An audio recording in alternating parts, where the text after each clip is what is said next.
Assalamualaikum warahmatullahi wabarakatuh.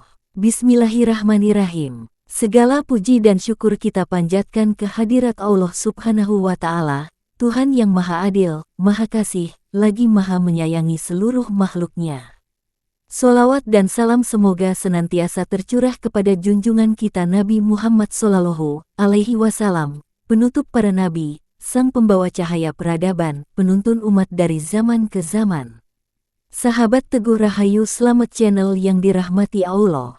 Alhamdulillah, kami persembahkan program terbaru yang kami beri tajuk Analitika Publik untuk Bangsa, Menyuarakan Nalar, Menata Arah.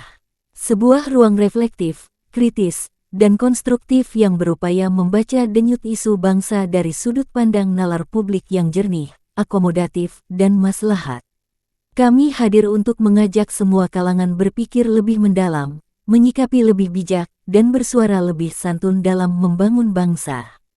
Program ini dibangun atas 3 asas utama. 1. Reflektif, bukan sekadar opini, tetapi olahan nalar mendalam, berdasarkan kesadaran kolektif yang tumbuh dari realitas sosial. 2. Fleksibel dan kontekstual, merangkul beragam isu, politik, sosial, budaya, bahkan spiritual, dalam bingkai kebangsaan. 3. Solutif dan transformatif, tak hanya mengkritisi, namun juga membuka jalan perubahan menuju peradaban bangsa yang lebih madani. Harapan kami melalui program ini adalah mendorong tumbuhnya literasi kritis publik dalam menyikapi problem kebangsaan, menguatkan etika nalar dalam perbedaan pendapat, menjauhi provokasi dan fitnah, mengedepankan argumentasi berbasis data, dalil, dan kesadaran tanggung jawab bersama sebagai anak bangsa. Membuka ruang edukasi politik yang sehat dan berkeadaban. Menghidupkan kembali nilai-nilai luhur dalam berbangsa, beragama, dan bernegara yang berpijak pada moralitas dan konstitusi. Dan pada edisi perdana ini, kami mengangkat tema Sengkunimologi dan Politik Main Kayu, ketika nalar dan etika dikhianati di meja demokrasi. Apakah masih layak berdakwah lewat strategi tipu daya politik? Apakah intrik bisa dibenarkan demi kursi kekuasaan? Mari kita telaah bersama, secara jernih dan argumentatif. Semoga kehadiran analitika publik untuk bangsa ini jadi medium kontribusi pencerahan yang membawa maslahat, serta memperkuat daya tahan nalar umat dalam menghadapi badai informasi, politik pencitraan, dan manipulasi narasi. Selamat menyimak dengan bismillah. Wassalamualaikum warahmatullahi wabarakatuh.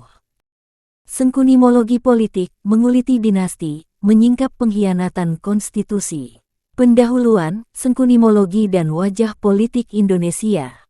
Dalam jagat pewayangan, Sengkuni dikenal sebagai sosok licik, ahli intrik, pengadu domba, dan pengabdi kekuasaan tanpa moral. Dalam lanskap politik kontemporer Indonesia, istilah sengkunimologi menjadi metafora yang pas untuk menggambarkan strategi politik yang penuh tipu daya, pengelabuan hukum, dan eksploitasi etika demi melanggengkan dinasti dan mempertahankan hegemoni kekuasaan. Fenomena ini bukan sekadar potret politik praktis, tetapi juga gejala kemunduran demokrasi. Fenomena pencalonan Gibran Rakabuming Raka sebagai wakil presiden menjadi studi kasus paling dramatis dalam narasi ini. Dengan dalih amandemen batas usia oleh Mahkamah Konstitusi, yang kebetulan diketuai oleh Anwar Usman, paman dari Gibran, publik menyaksikan satu babak politik yang dipenuhi konflik kepentingan, persekongkolan kekuasaan, serta krisis konstitusionalisme. Bab 1, Politik Dinasti dan Bentuk Baru Nepotisme. Pencalonan Gibran secara legal memang dimungkinkan setelah putusan Mahkamah Konstitusi mengubah syarat usia calon presiden, wakil presiden. Namun yang menjadi soal adalah etika dan integritas dari proses tersebut. Hubungan kekeluargaan antara Ketua MK dan pihak yang diuntungkan dari keputusan tersebut menciptakan preseden buruk dalam sejarah hukum tata negara. Banyak pengamat menyebut ini sebagai bentuk politik dinasti paling vulgar dalam era reformasi.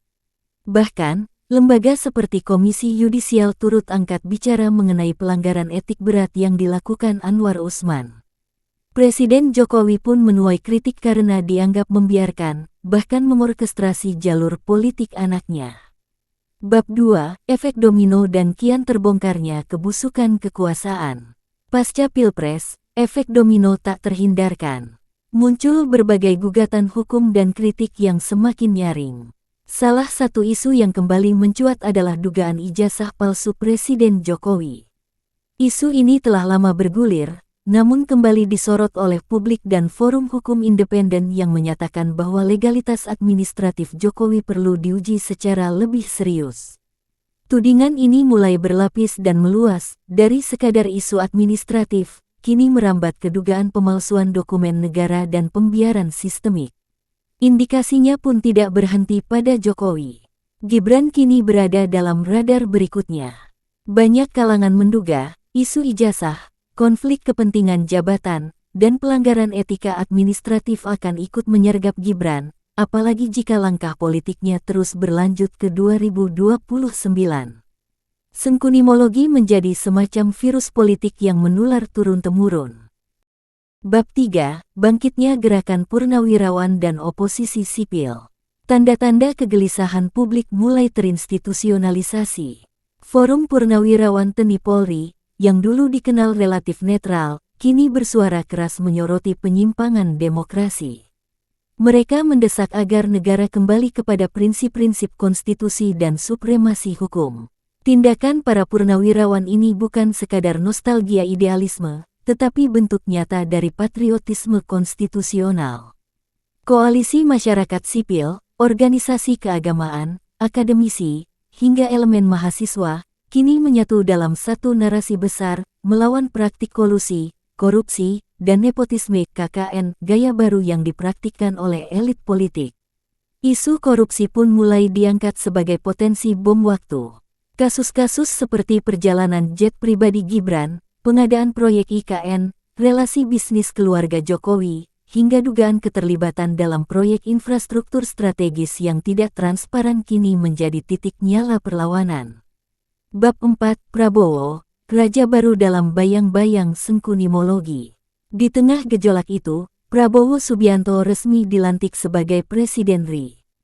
Namun, kepemimpinan Prabowo kini diuji, apakah ia akan menjadi pemimpin yang berdiri di atas semua golongan, atau sekadar menjadi perpanjangan tangan dari warisan kekuasaan Jokowi. Sebagai Presiden, Prabowo menghadapi dilema besar.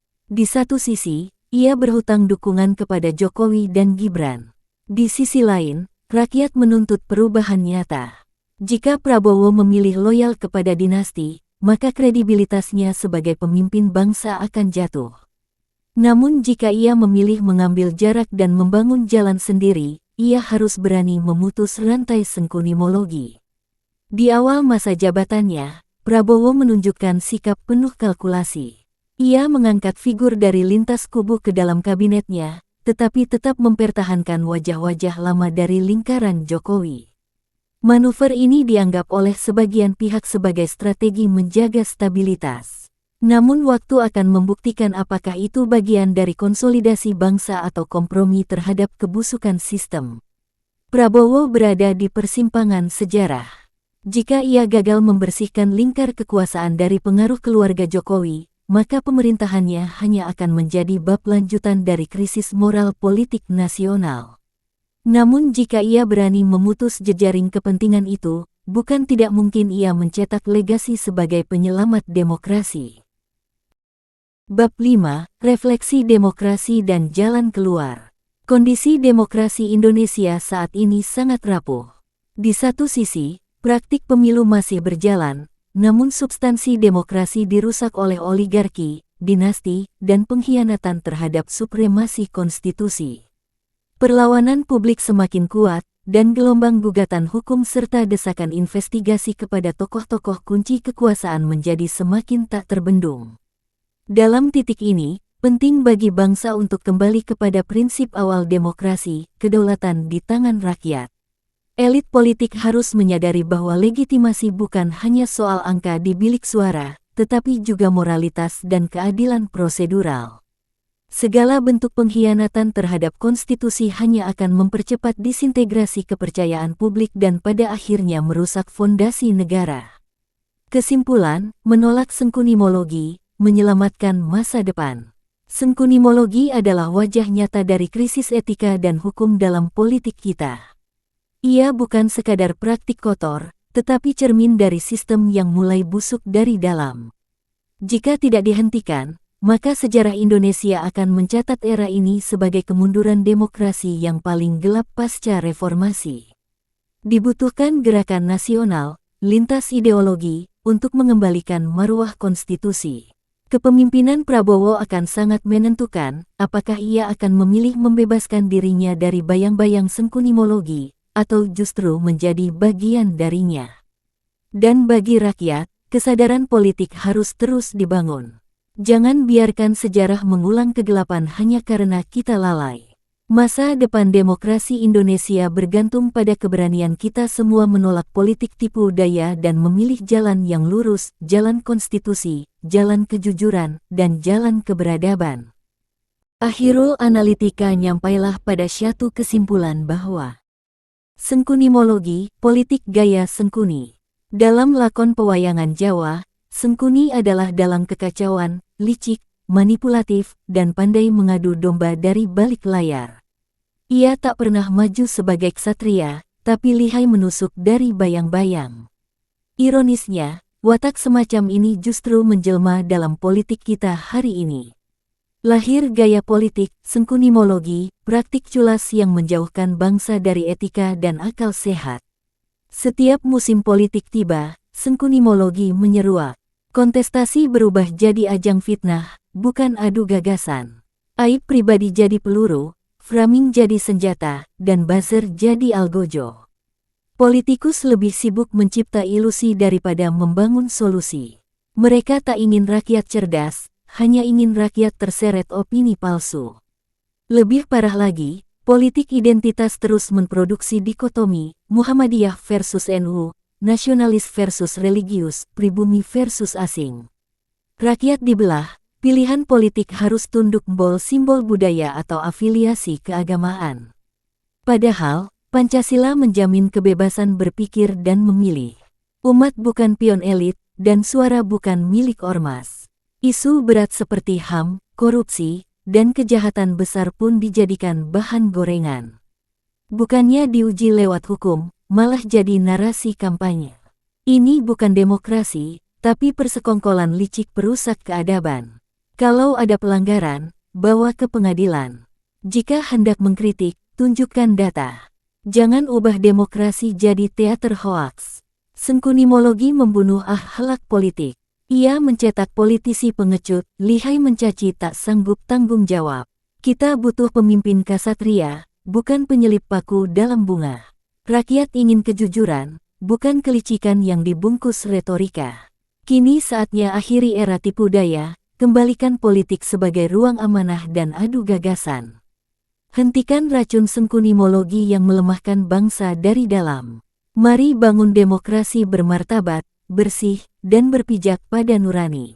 Wahai orang-orang yang beriman, janganlah kamu mengikuti langkah-langkah setan. An-Nur 21. Nasihat Imam Al-Ghazali, kekuasaan tanpa akhlak adalah kehancuran yang tertunda. Sudah cukup kita dijajah oleh sesama. Saatnya rakyat bersuara jernih, tanpa kabut hasutan.